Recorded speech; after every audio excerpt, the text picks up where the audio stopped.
Okay, next one in this little series on prone foil and surfing. I've done for 30 something hours now, and this whole series that I've done on John Naylor, the whole series is there to help you, assist you. Maybe there's some useful information if you're thinking about going out prone foiling as something that becomes really something that happens in your head. You can't get away from it. Anyway, the cars have left the car park, so we can move on to the content of this video. So enough mincing our words.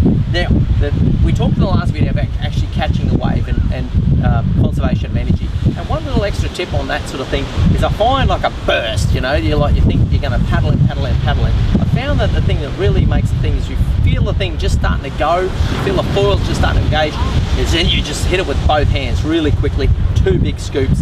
If you're going to catch it, that's your moment, and you find that there's actually a perfect spot to actually catch a wave. But anyway, should have said that in the last video, said it in this one, you've got it anyway. Let's move on to the actual process. Now I find myself is early on I was like, catch the wave, it's like, all right, let's jump up, let's stand up, let's pop, you know, it's time to do that. Now one thing that I've found has really been a lesson in this thing, and I talked about it in another video about the mantra, is catch or carry, and then steady. It takes a fraction of a second. You're gonna go down track a little bit, but it's really important, because if you've got your hands on the front of the board and you're pushing down, you're keeping the foil weight, you're keeping your weight down, you've actually carried, what you're actually going to find is the board's just going to steady a little bit. And as a beginner, we're just taking it nice and slowly, we're going through our steps, we're going through our process, but actually keeping the front of the board down, and we're going to find ourselves getting a bit of directional stability. We're going to find ourselves being where we want to be on the wave, and then able to then make the decision to pop. Yeah, so we've got our steady, it's really important. And now let's talk about it in this video. So we've got our steady, we're going to pop.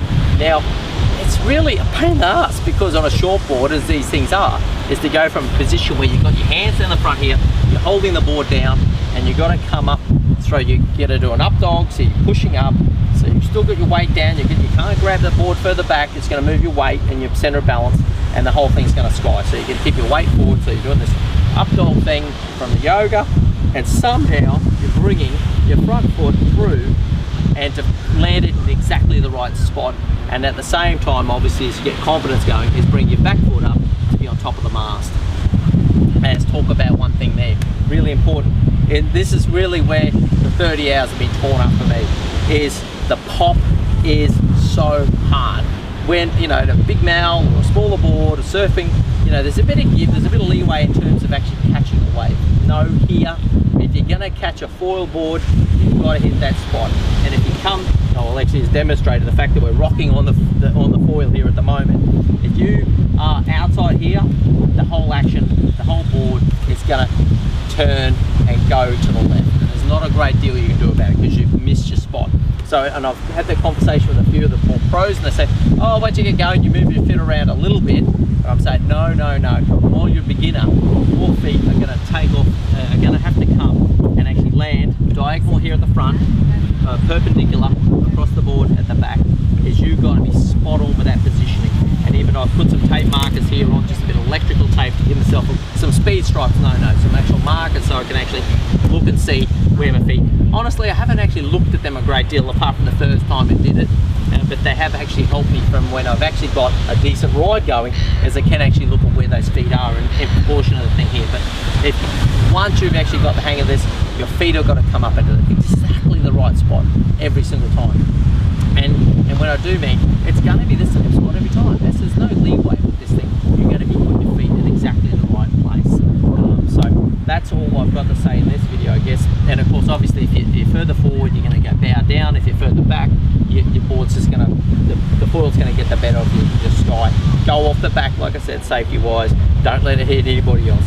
But, you know, you're going to have to get used to this whole thing there, of getting into the right spot. And I guess I've built some muscle memory. I've probably caught 250, 300 waves, I guess, and tried to pop that many times. So that's how far along I've come before I've actually got a little bit of confidence today, particularly, and that's why I've actually stopped and thought, no, we're at a watershed here. We've made progress.